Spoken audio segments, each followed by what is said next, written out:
백성의 지도자들은 예루살렘의 자리를 잡았다. 나머지 백성은 주사위를 던져서 10분의 1은 거룩한 상 예루살렘에서 살게 하고 10분의 9는 저마다 자기의 성읍에서 살게 하였다. 스스로 예루살렘에서 살겠다고 자원하는 사람 모두에게는 백성이 복을 빌어 주었다. 느헤미야기 11장 1절부터 2절 말씀. 오늘은 성벽 공사 다 마친 후에 벌어진 사건들을 보여주고 있습니다. 성벽 공사를 마친 후 느헤미야는 수문 앞 광장에 백성들을 다 불러 모았습니다. 그리고 서기관들을 통해 율법을 낭독하도록 했고요. 그 율법을 해석해 주기도 했습니다. 사람들은 그 율법을 듣고 울음을 터뜨리기도 했죠. 그리고 율법이 낭독된 다음에 그들은 초막절을 지켰고 또 단식하며 참회의 기도를 하나님 앞에 올렸습니다. 하나님과 새로운 언약을 맺었습니다. 갱신된 언약이었죠.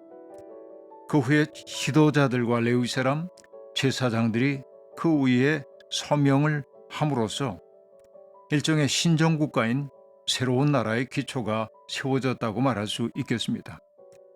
말씀과 언약 위에 세운 나라의 꿈이 그들 속에 들어오게 되었다 하는 말씀입니다. 이제 그들은 지향해야 할 분명한 목표를 가진 나라가 되었습니다. 마치 출애굽 당시에 시내산 언약을 통해서 제사장 나라와 거룩한 백성의 꿈을 품었던 것처럼 오랫동안 잊고 있었던 그 꿈이 다시금 언약의 갱신을 통해서 재확인되고 그들은 분명한 목표를 가진 그런 나라로 거듭나게 된 것입니다. 문제는 그들이 신앙의 중심지로 여기고 있는 예루살렘의 인구가 너무 적다는 데 있었습니다. 인구가 불어나야 나라도 강성해지는 법이었습니다. 그 때문에 백성의 지도자들은 일단 예루살렘의 자리를 잡아야 했습니다.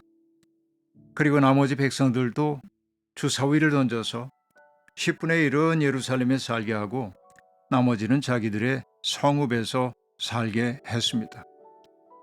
자원하여 예루살렘에 살겠다고 하는 이들에게는 백성들이 복을 빌어주었다고 얘기하고 있습니다.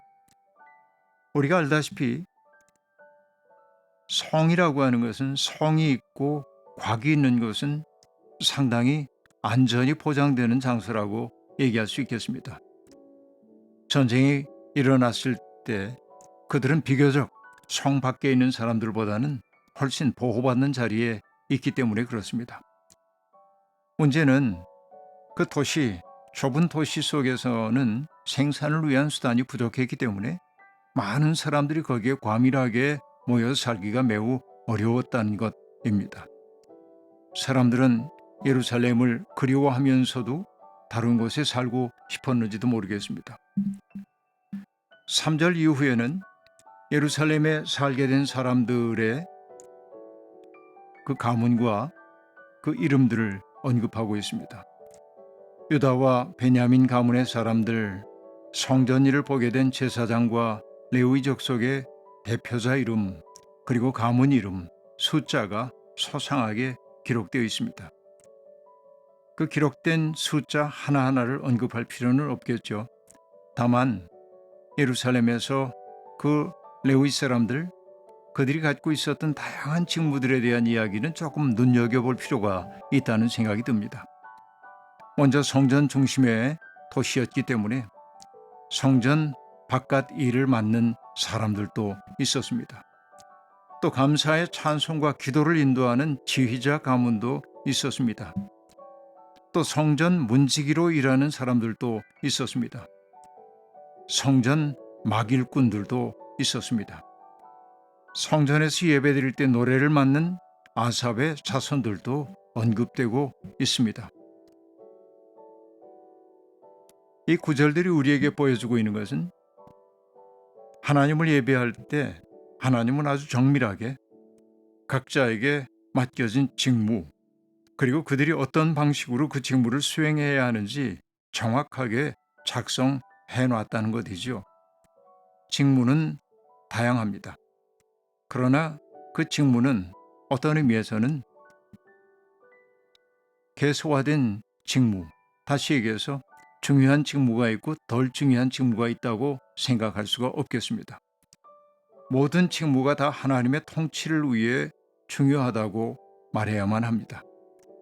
어떤 자리에 있든 또 어떤 일을 하고 있든 자신이 하나님의 일을 하고 있다는 자각이 무엇보다도 필요하다고 말할 수 있겠습니다. 바울 사도도 교회를 얘기하면서 교회 안에 있는 다양한 직책에 대한 이야기를 들려주고 있는데요. 사도도 있고 예언자도 있고 가르치는 사람도 있고 그리고 또 다양한 봉사의 직무를 수행하는 사람들도 있습니다. 그것은 봉사의 직무일 뿐 계급이 아니라고 하는 사실을 바울은 얘기하고 있죠. 심지어는 그것을 계층적으로 생각하는 사람들 때문에 바울 사도가 했던 그 유명한 이야기 우리는 알고 있습니다. 몸에는 많은 지체들이 있지만은 각 지체는 저마다의 일을 할 때 몸 전체가 건강해진다고 얘기합니다. 그리고 심지어는 가장 연약한 지체가 가장 소중하다고까지 이야기를 하고 있습니다. 에베소서 4장 15절과 16절은 바로 그러한 진실을 우리에게 아주 함축적으로 보여주는 대목이라고 말할 수 있겠습니다. 우리는 사랑으로 진리를 말하고 살면서 모든 면에서 자라나서 머리가 되시는 그리스도에게까지 다다라야 합니다. 온몸은 머리이신 그리스도께 속해 있으며 몸에 갖추어져 있는 각 마디를 통하여 연결되고 결합됩니다.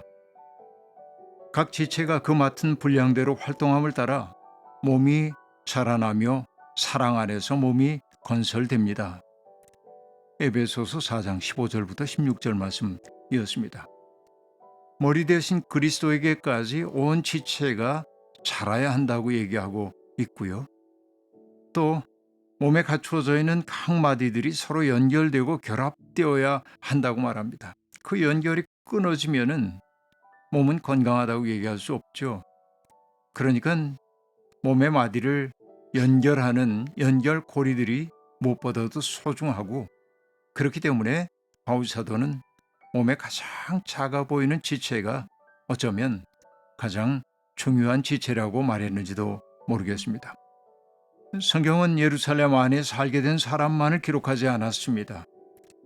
예루살렘 바깥 마을과 성읍에 거주하게 된 사람들의 이름도 기록하고 있습니다. 브엘세바에서 흰논의 골짜기는 예루살렘의 서쪽과 서남쪽 경계를 이루는 계곡이죠. 거기까지 장막을 치고 살게 된 사람들의 명단과 이름을 언급하고 있음을 알 수 있습니다. 오늘 우리에게 있는 직무는 무엇입니까?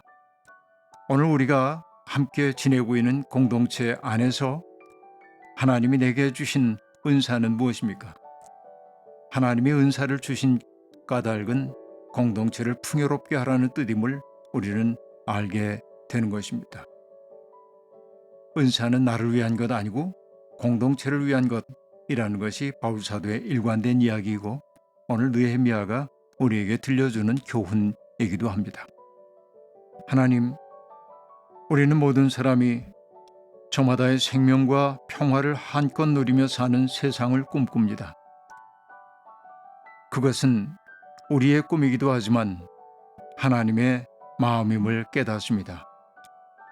세상에서 사는 동안 우리가 수행해야 할 여러 가지 일들을 하나님께서 맡겨주신 일로 여길 수 있게 해 주십시오.